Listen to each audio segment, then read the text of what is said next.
Hey everyone, welcome back to the channel. Today we are diving into chapter 2 of the amazing book Hands-on Machine Learning with Scikit-Learn, Keras and TensorFlow. This chapter is all about building an end-to-end machine learning project. We will walk through every step of the process from loading the data to fine-tuning our model. So grab a coffee and let's get started. In this project, we are working with a California housing dataset. This dataset contains information about housing in California, like median income, house age, location, and more. And our goal is to predict the median house value for different districts. Import the required library.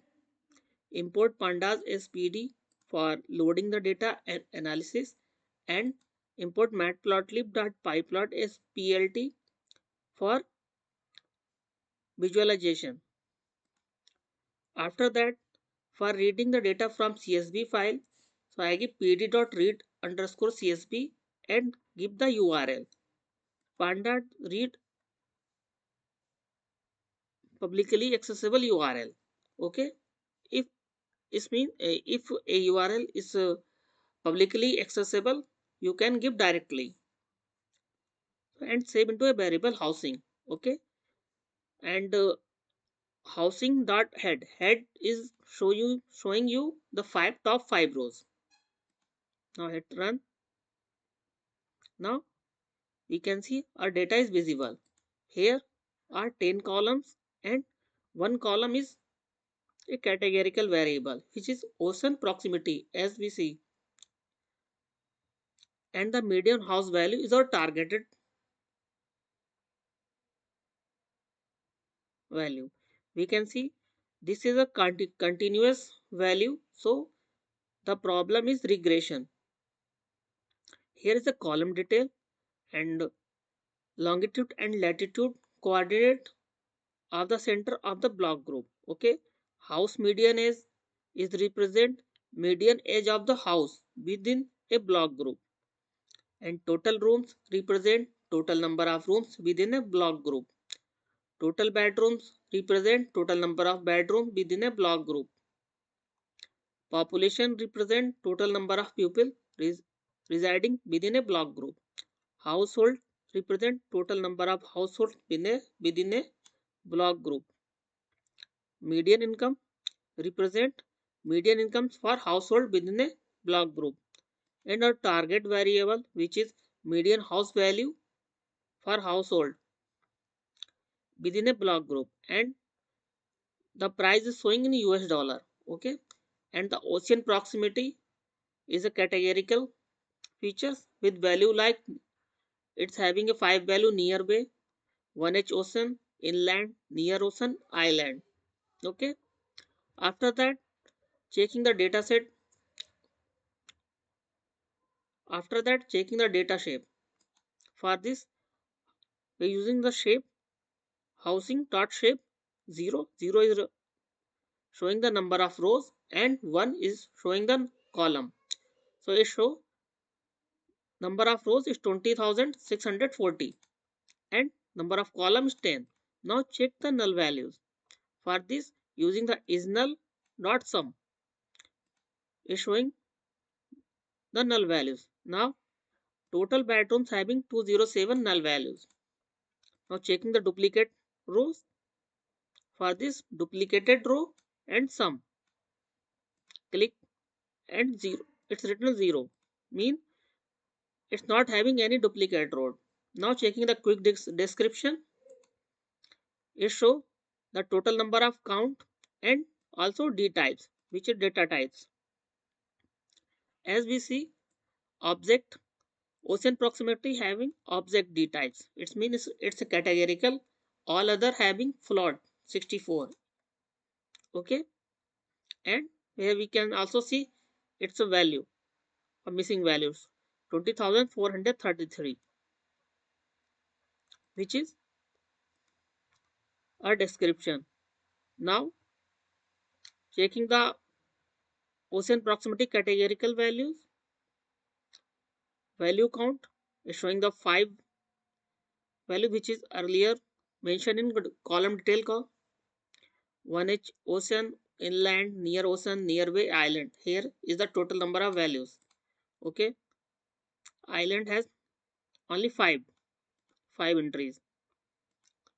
Now checking the description of the data set, it's showing describe T for transpose. Now click. Here we can see count, mean, standard deviation, minimum 25 percentile, 50 percentile, 70%, and maximum. Okay. Here we can also check your mean and match with this.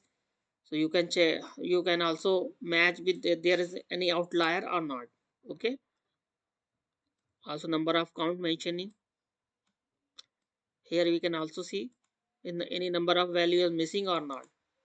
And this is only for numerical value, not for categorical. Okay. Now let's visualize and check the distribution of the data set. Here we can see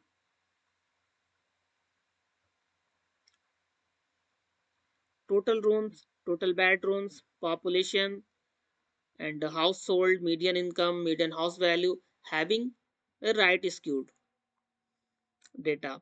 You can see there is a right tailed. Okay. So these are having right skewed. Watching the geographical scatter plot while longitude and latitude. Okay.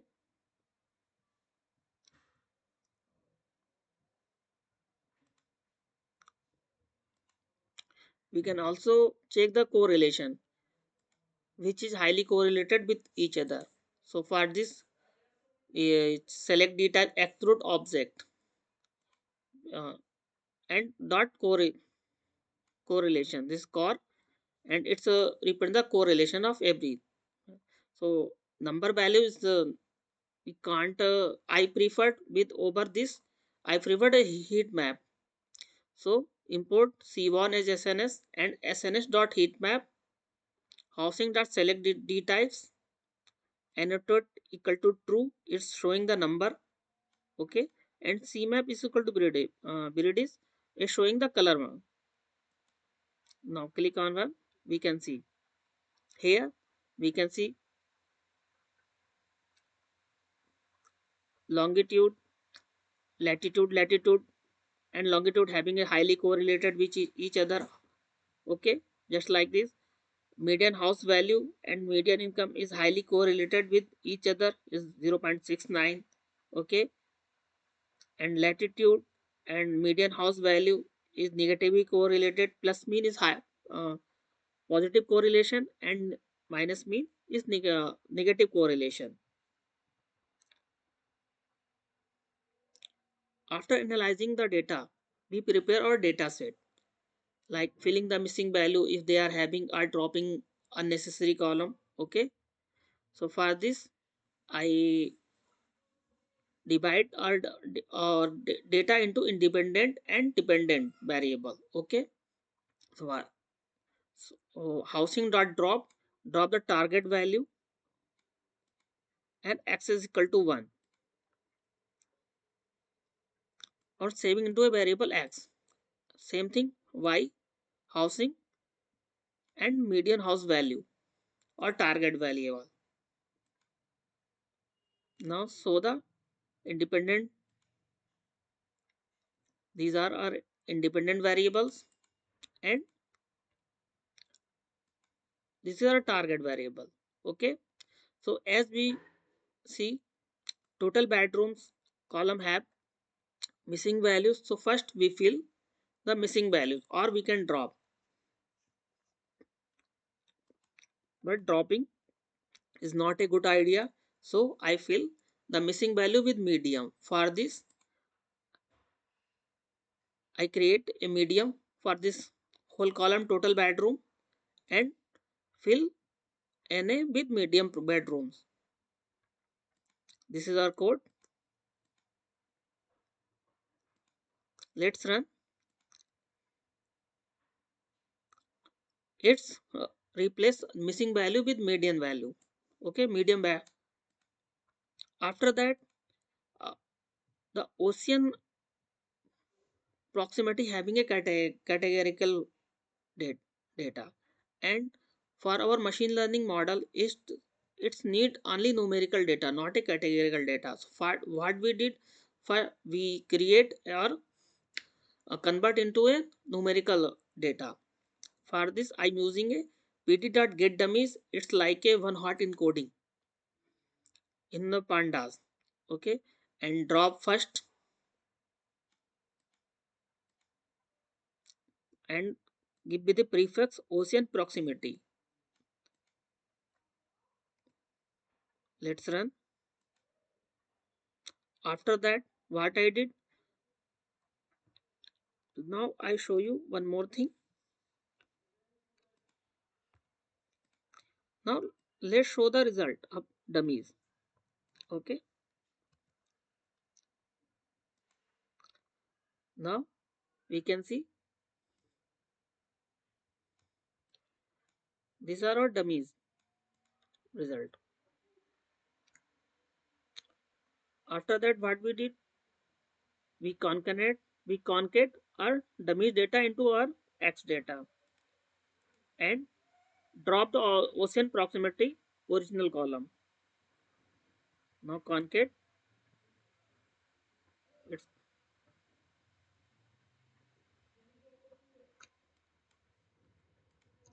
after concat I see the result.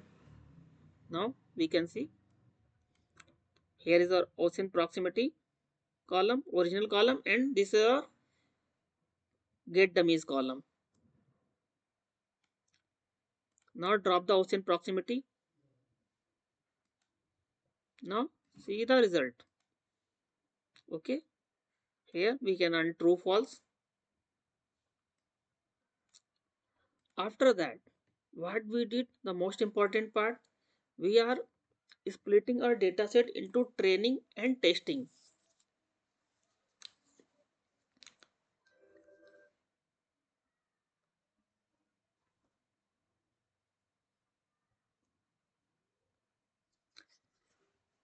So we split our data set into training and testing and set to evaluate our model for generalization performance. Okay,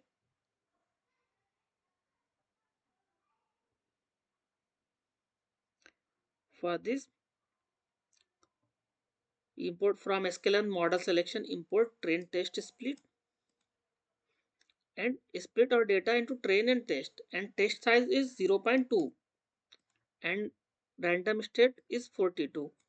Okay, so it's a test size means it's a the test size of your data is 20% of your data of your whole data set. Okay, it's mean if you having a data like 100 100 point and you give a test size into 0.2, so it's showing the 20% mean 20 point of your going to a 20 point in your test data set. I hope I explain. And using the scalar pre-processing import standard scalar for scaling our data set. So scaling is like crucial for many algorithm performance. So we standardize the feature so they have a mean of 0 and variation of 1. Okay, so we use a standard scalar, can scalar x and y. Now just run. So import the fit transform only for train dataset in X train and Y train. Okay, fit transform only for train data and transform only for test data. Now let's run. I also explain later why we are using a fit transform and transform for test.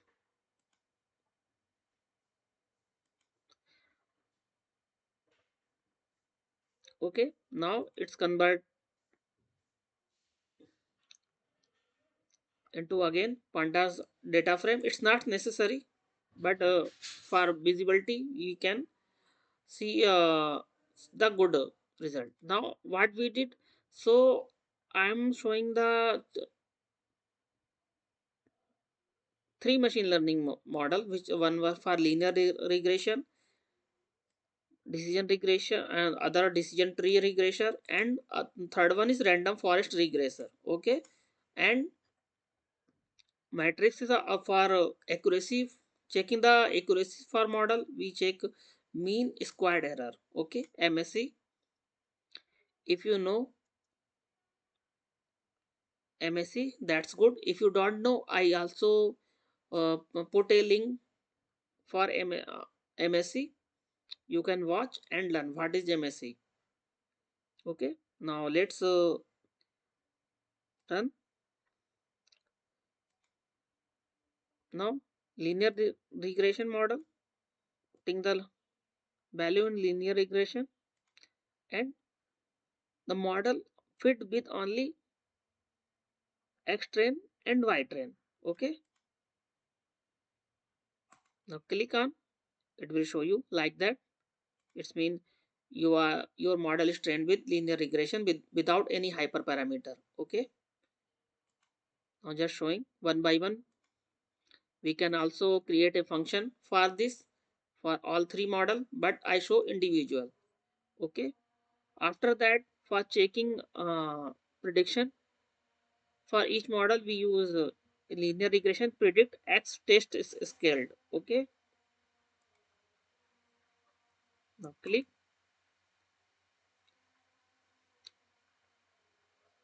So what we do, so we are creating a mean squared error. I write a function for evaluating the matrix. So evaluate model by true by print model name. Okay, this is a function, and let's run. It will return the RMSE. Okay, now let's evaluate the model on the test data set. Okay, which is y test scale and linear prediction, which is a linear prediction, tree prediction, and forest prediction for random forest. Okay, now let's run and we see the result. As we see, our model MSC is 0.36, RMSC is 0.6060. This is our matrices. Okay, now we perform a cross validation score.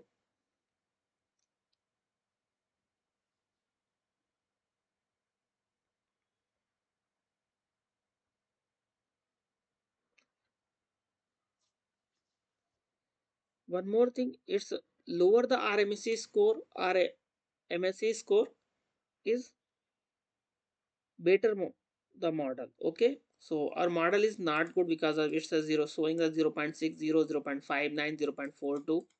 Okay, and it's just a demo purpose. Now what we do, we are using a cross validation. So it's what is cross validation? So cross validation help us understand how the model performs across different split of the data. So the prevent overfitting to a single train test split. Okay, so we are using a cross validation with tenfold. Okay, now let's run.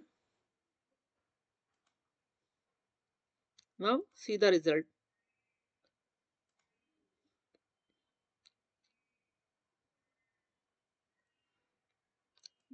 0.59, 0.58 mean RMSE.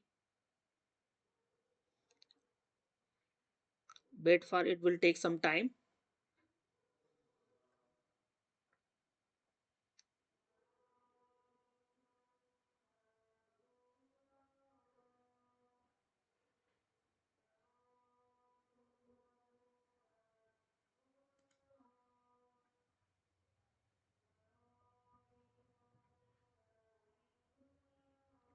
it will take some time. And now after that, what we do, we have fine tune our model with grid search.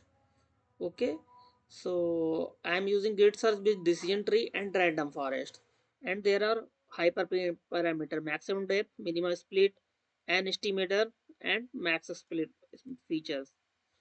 You can add more feature, more hyper parameter from decision tree. Okay, and save our model into the best model in dictionary and grid search result. Okay, now let's run. It will take time. After that, what we do, we perform grid search for each model, which is decision tree and random forest. Okay, just like showing the cross validation is also 5 and n jobs is equal to -1. It's run your model.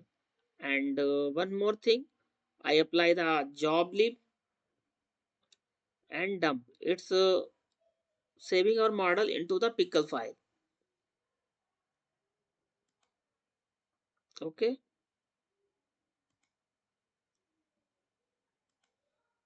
evaluate the model. We can check. So for this,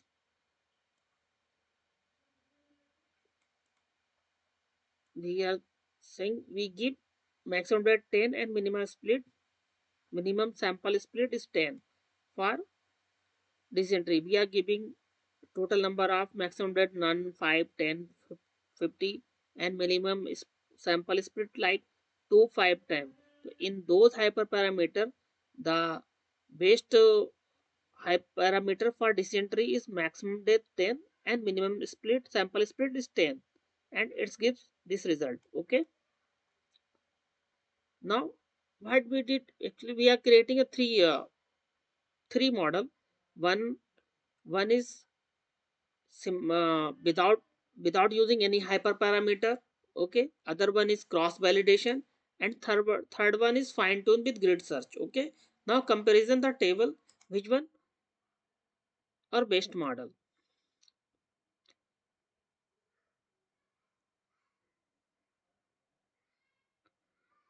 Here we can see the random forest is always good because again, so without the RMSE. Okay, cross validation. So linear regression provide 0.60, RMSE decentry provide 0.59, and the lowest is random forest which is 0.42. Okay, and with the CB, sorry, with the cross validation, linear regression 0.59, it's a drop. We can check here the comparison with between the result 0.58, 0.42, and with the grid search 0.42 and 0.4269. So the we can see the all result in the all three model. Random forest always perform better. Okay, only the with grid search CB, it's provide the same result, but all others it's provide a good result. Okay, 0.4241, 42425, and now we can here we check. And for loading of pickle data, which is earlier we are saving, we can upload like this: joblib.load grid search.pickle, and you can load your model. And that's how you perform cross validation, grid search, and model comparison in a machine learning project. These steps are crucial for building reliable and high performing models. If you enjoy this video, don't forget to like, share, and subscribe for more machine learning content. Let me know in the comments if you have any questions or suggestion for future videos. Thank you for watching and I'll see you in the next one.